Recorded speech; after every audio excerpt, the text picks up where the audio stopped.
Halo guys, balik lagi di channel LNS Story. Dan kali ini gue akan menceritakan sebuah kisah horor yang bertepatan di kota Bandung. Jadi judul cerita horor kali ini yang mau gue bacakan adalah Teror Kampus Tua Bandung. Nah, siapa yang asli orang Bandung, komen ya. Yaudah, gak usah berlama-lama, langsung aja kita masuk ke ceritanya. Udara sejuk Bandung membelai kulit Gita saat ia melangkahkan kaki ke dalam gerbang megah yang dipenuhi ukiran tua. Universitas ini salah satu yang tertua di Kota Kembang, memancarkan aura historis yang kuat, namun juga menyimpan semacam bisikan kelam. Hatinya pun berdebar, campuran antusiasme mahasiswa baru dan sedikit rasa gentar yang tak bisa ia jelaskan. Bangunan-bangunan bergaya kolonial yang kokoh dengan dinding berlumut tipis seolah menyimpan jutaan cerita bisu di balik fasad klasiknya. Gita, suara melengking Laras, teman SMA-nya memecah lamunannya. Laras dengan rambut sebahu dan kacamata tebal selalu menjadi sosok yang ceria. Namun kini matanya membelalak. Sudah lihat asrama kita? Serem banget sumpah. Gita tertawa, mencoba meradakan ketegangan yang mulai meratapi hatinya. Masa sih? Paling cuma sugesti. Mereka berdua berjalan menuju asrama putih, sebuah bangunan 3 lantai dengan arsitektur klasik yang benar-benar membenarkan ucapan Laras. Jendela-jendela tinggi dengan kaca patri pudar, lorong panjang yang remang-remang dan tangga kayu yang berderit setiap kali diinjak memang memberikan kesan angker yang tak terbantahkan. Kamar mereka berada di lantai 2 paling ujung, tepat di samping kamar mandi umum. Malam pertama di asrama, tidur adalah kemewahan yang tak terjangkau bagi Gita. Suara-suara aneh mulai lenyap, ketukan-ketukan pelan dari dinding, bisikan samar yang entah dari mana asalnya, dan derit pintu yang terbuka dan tertutup sendiri. Laras di ranjang sebelah terlihat pulas, seolah tidak terganggu oleh simfoni horor yang baru saja dimulai. Gita mencoba meyakinkan dirinya bahwa itu hanya angin, atau mungkin tikus yang berkeliaran. Hari-hari berikutnya, kejadian-kejadian ganjil semakin sering terjadi. Buku-buku di meja belajarnya sering berpindah tempat secara misterius. Suara piano tua dari ruang musik di lantai bawah kadang terdengar di tengah malam. Padahal, ruang itu seharusnya terkunci rapat. Beberapa mahasiswi lain mulai bercerita tentang penampakan, bayangan hitam yang melintas di lorong, atau suara tawa anak kecil di tengah keheningan malam yang menusuk. Mbak Gita, hati-hati kalau lewat kamar mandi ujung sana ya, bisik seorang mahasiswa junior, Rina. Suatu sore wajahnya pucat pasi, katanya ada yang nunggu di sana. Gita pun mencoba menanggapi dengan santai, tetapi rasa penasaran mulai menguasainya, perlahan mengalahkan rasa takut. Ia sering memperhatikan sekeliling, mencoba mencari tahu sumber suara atau penampakan yang diceritakan. Suatu malam, Gita terbangun karena suara isak tangis yang begitu pilu. Suara itu berasal dari lorong, tepatnya di dekat kamar mandi ujung. Gita pun mengurungkan niatnya untuk ke toilet dan memilih menahannya hingga pagi. Namun, suara tangisan itu terus mengganggu tidurnya, menusuk-nusuk sarafnya. Tanpa sadar, ia bangkit dan berjalan perlahan menuju sumber suara. Lorong itu gelap gulita, hanya diterangi cahaya remang dari lampu darurat di ujung. Gita pun melangkah hati-hati. Jantungnya berdegup kencang seperti genderang perang. Semakin dekat dengan kamar mandi, suara tangisan itu semakin jelas. Seolah-olah ada seseorang yang terisak di dalam sana, meratapi nasib yang tidak berkesudahan. Gita pun memberanikan diri mendekat. Pintu kamar mandi sedikit terbuka. Celah kecil memungkinkan cahaya masuk. Ia mengintip. Di dalam tidak ada siapa-siapa. Lantai bersih, wastafel mengkilap. Suara tangisan itu tiba-tiba menghilang, lenyap begitu saja. Gita merasakan bulu kuduknya merinding, menegaskan bahwa apa yang ia alami bukanlah khayalan. Ia buru-buru kembali ke kamar dan tubuhnya gemetar. Keesokan harinya, Gita menceritakan kejadian itu kepada Laras. Laras pun hanya mengangkat bahu. Ia tidak terkejut. Aku sih cuek aja gitu.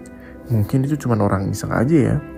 Namun Gita tidak bisa melupakan suara tangisan itu. Ia mulai mencari informasi tentang sejarah asrama tersebut.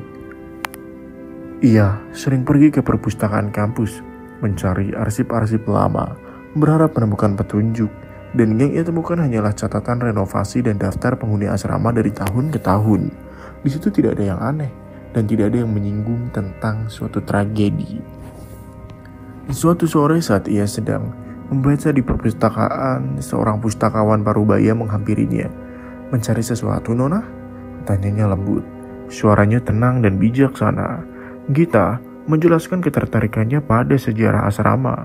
Pustakawan itu tersenyum tipis, seolah tahu lebih banyak dari yang ia katakan. "Asrama itu memang punya banyak cerita, Nona. Ada yang bilang, dulu pernah ada mahasiswa yang meninggal di sana." Jantung Gita berdesir. Firasat buruk mulai merayap. "Meninggal kenapa, Pak?" "Dulu, sekitar tahun 70-an, ada seorang siswi bernama Siti. Dia sangat pandai, tapi sering sakit-sakitan. Konon, dia meninggal di kamar mandi asrama itu karena kecelakaan." Jelas pustakawan itu. Matanya menerawang jauh, seolah kembali ke masa lalu. Tapi itu hanya desas-desus, tidak pernah ada catatan resmi tentang kematiannya. Gita merasa dingin menjalar di punggungnya. Kecelakaan di kamar mandi, suara tangisan pilu. Apakah itu Siti? Apakah arwah Siti yang terus mengusik ketenangan asrama ini? Malamnya Gita merasa gelisah. Ia memutuskan untuk mencoba berkomunikasi. Ia menyalakan lilin di meja belajarnya dan perlahan mengucapkan, "Siti, kalau kau ada di sini, berikan tanda." Hening. Hanya suara jangkrik di luar yang terdengar. Gita mulai merasa bodoh, menganggap dirinya terlalu terbawa suasana. Tiba-tiba, lilin di depannya berkedip-kedip kencang, lalu mati total. Seluruh kamar menjadi gelap gulita. Gita terlonjak, jantungnya berdetak seperti genderang perang. Ia pun meraba-raba mencari korek api, tetapi tangannya gemetar dengan hebat. Lalu, sebuah bisikan lirih terdengar di telinganya, begitu dekat seolah seseorang berdiri tepat di belakangnya. "Aku di sini, Gita." Gita memekik, terjatuh dari kursinya. Laras terbangun menyalakan lampu kamar. "Ada apa, Git? Kamu gak apa-apa?" Gita pun terengah-engah menuju ke arah meja. "Lilinnya, ada yang bicara." Laras menatapnya aneh, sedikit tidak percaya. "Kamu mimpi, Git? Lilinnya mati karena angin kok." Ia pun kemudian memadamkan lilin dan membuka jendela. Gita tidak bisa menjelaskan apa yang baru saja terjadi. Laras tidak akan pernah percaya pada apa yang telah ia alami. Keesokan harinya, Gita merasa lelah dan tidak fokus. Ia terus memikirkan bisikan itu, bisikan yang seolah nyata dan menghantui. Ia mulai merasa tertekan, dihantui rasa takut yang tak berkesudahan. Bahkan di siang hari, ia merasa diawasi seperti ada mata yang tak terlihat yang terus mengikutinya. Suatu malam, Gita melihat Laras sedang menelpon dengan wajah cemas. Berbisik-bisik, Laras terlihat menyembunyikan sesuatu. Gita pun mendengar samar-samar Laras menyebut nama Siti. Dan jangan sampai Gita tahu. Kecurigaan Gita semakin menguat. Ada apa sebenarnya dengan Laras? Mengapa ia tampak menyembunyikan sesuatu yang begitu penting? Beberapa hari kemudian, Gita memutuskan untuk mengikuti Laras diam-diam. Laras sering menghilang ke perpustakaan pada jam-jam aneh. Gita pun bersembunyi di balik rak buku memperhatikan Laras. Laras tidak mencari buku, melainkan berbicara dengan pustakawan parubaya yang pernah ditemuinya. Mereka pun berbisik-bisik, dan Gita sesekali mendengar nama Siti, dan Gita disebut, membuat hatinya semakin tidak tenang. Gita tidak tahan lagi, ia memutuskan untuk menghampiri mereka. "Ada apa ini? Kalian membicarakan apa?" Laras dan pustakawan itu terkejut. Wajah Laras memucat pasi, terlihat menyembunyikan sesuatu. Gita, ini nggak apa-apa," kata Laras gugup mencoba mengelak. "Jangan bohong, aku dengar kalian menyebut namaku dan nama Siti. Ada apa sebenarnya?" tuntut Gita, suaranya dipenuhi amarah dan ketakutan. Pustakawan itu menghela napas panjang, seolah ia sudah menduga momen ini akan tiba. "Baiklah Nona Gita, sepertinya sudah saatnya kamu tahu kebenarannya." Akhirnya, Pustakawan itu menceritakan kisah yang lebih mengerikan dari sekedar kecelakaan biasa. Siti, mahasiswi yang meninggal di asrama, ternyata adalah seorang cenayang. Ia memiliki kemampuan untuk melihat dan berkomunikasi dengan arwah. Namun, kemampuannya itu justru menjadi kutukan baginya. Ia sering melihat penampakan-penampakan mengerikan dan mendengarkan bisikan-bisikan jahat yang tak henti.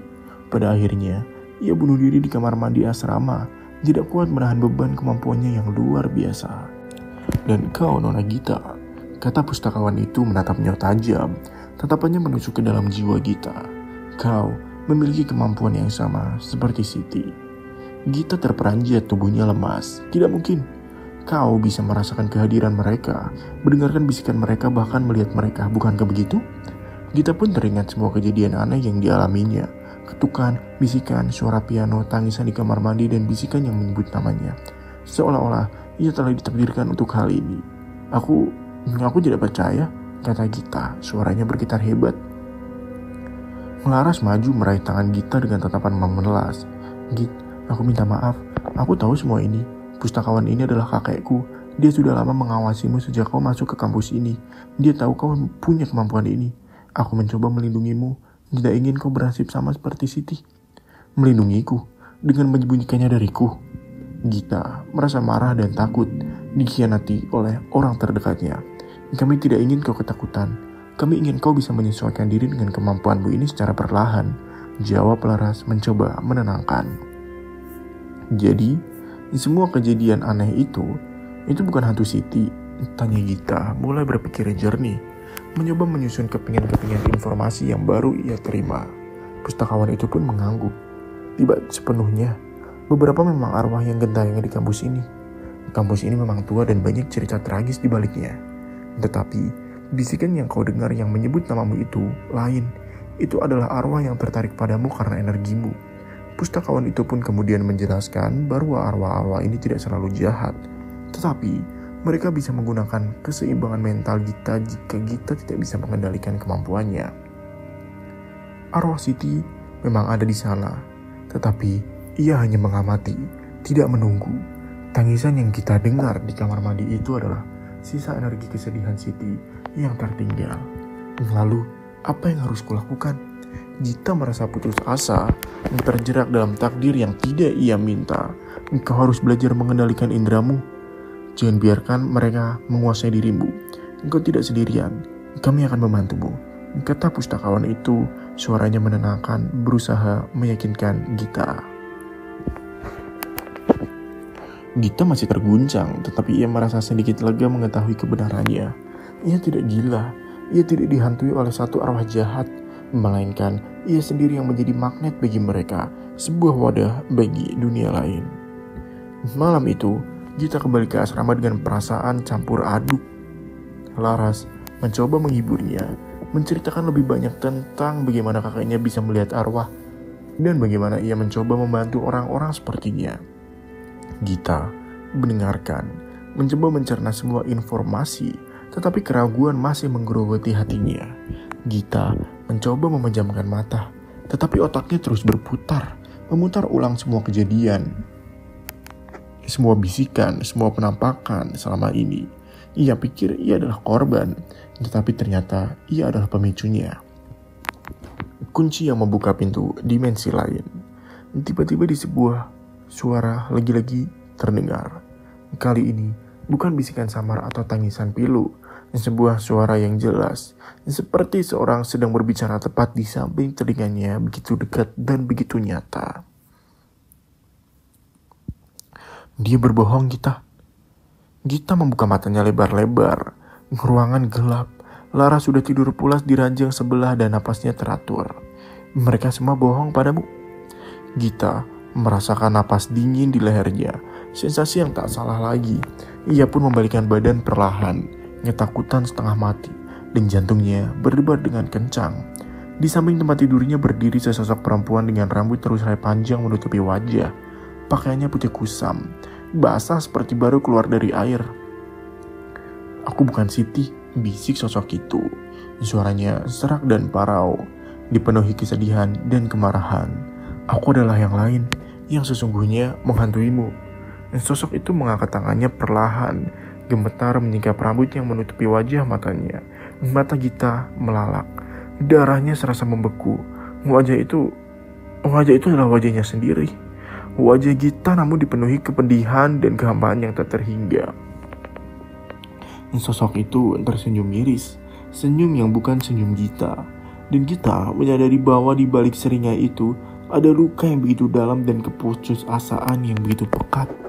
Siti tidak pernah mati bunuh diri. Dia dibunuh oleh mereka yang iri pada kekuatannya, oleh orang-orang yang mengaku akan melindungimu itu. Dan sosok itu mendekatkan wajahnya ke Gita hingga kita bisa merasakan napas dinginnya. Dan sekarang mereka ingin kau menjadi seperti dia. Mereka ingin kau jadi penerus karena kekuatanmu jauh lebih besar dari siapapun yang pernah ada di kampus ini.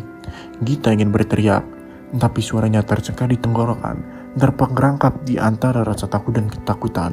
Ia mencoba mundur, tetapi tubuhnya kaku seolah terpaku di ranjang, tidak bisa bergerak. Mustakawan itu dan Laras, mereka bagian dari mereka, dari perkumpulan rahasia yang mengincar orang-orang sepertimu. Mereka akan melatihmu sampai kau tidak bisa membedakan mana kenyataan dan mana ilusi. Dan ketika kau sudah sepenuhnya dikuasai, mereka akan memanfaatkanmu untuk kekuatan mereka. Sosok itu pun menunjuk ke arah cermin di dinding kamar. Di pantulan cermin, Gita melihat dirinya sendiri, tetapi matanya merah menyala dan senyumnya. Senyum itu bukan senyumnya, melainkan seringai mengerikan yang tak pernah ia kenali. Aku adalah dirimu Gita di masa depan. Gita, dirimu yang dikuasai oleh mereka. Aku datang untuk memperingatkanmu. Jangan percaya siapapun di sini. Jangan biarkan mereka menguasai kekuatanmu. Selamatkan dirimu sebelum terlambat. Tiba-tiba suara alarm ponsel Gita berbunyi nyaring memecah keheningan. Sosok itu menghilang begitu saja, lenyap seperti asap, meninggalkan Gita dalam ketakutan yang mendalam. Gita tersentak bangun, napasnya terengah, sekujur tubuhnya basah oleh keringat dingin. Ia memandang sekeliling kamar. Laras masih tertidur pulas di ranjang sebelah, tak menyadari teror yang baru saja terjadi. Lampu kamar redup, seperti tak ada yang berubah. Apakah itu hanya mimpi buruk atau sebuah peringatan yang mengerikan? Ia menatap cermin di dinding, pantulan wajahnya sendiri menatap balik. Tidak ada mata merah menyala, tidak ada senyum mengerikan. Hanya Gita yang pucat pasi dan ketakutan. Namun, kini ia menyadari ada sesuatu yang jauh lebih dalam dan gelap sedang terjadi. Gita turun dari ranjang, kakinya lemas. Ia berjalan ke arah jendela. Membuka tirai, matahari pagi mulai menyingsing menerangi kampus yang megah itu. Gedung-gedung tua, pepohonan rindang, dan gerbang yang menjulang tinggi semua terlihat biasa-biasa saja, seolah tidak ada yang pernah terjadi. Namun, Gita tahu, di balik kemegahan yang menipu itu ada rahasia tersembunyi, rahasia yang kini menjeratnya, dan ia adalah target utama. Ia tidak tahu harus percaya pada siapa, Pustakawan dan Laras yang mengaku ingin melindunginya, atau sosok misterius yang mengaku sebagai dirinya di masa depan, yang memperingatkannya akan bahaya besar. Gita menatap keluar jendela ke arah gerbang kampus. Rasanya ia baru saja melangkah masuk ke dalam sebuah labirin yang tidak berujung, di mana setiap jalan memiliki perangkapnya sendiri dan setiap orang bisa menjadi musuh. Dan ia kini adalah seorang sandera dalam permainannya sendiri, yang harus menemukan jalan keluar sebelum takdirnya sama seperti Siti, atau bahkan lebih buruk. Terima kasih sudah mendengarkan kisah horor teror kampus Bandung dari NLS Channel ID. Apabila kalian suka cerita ini, jangan lupa ketik like, ketik komen, dan klik tombol subscribe. Terima kasih dan sampai jumpa di cerita selanjutnya.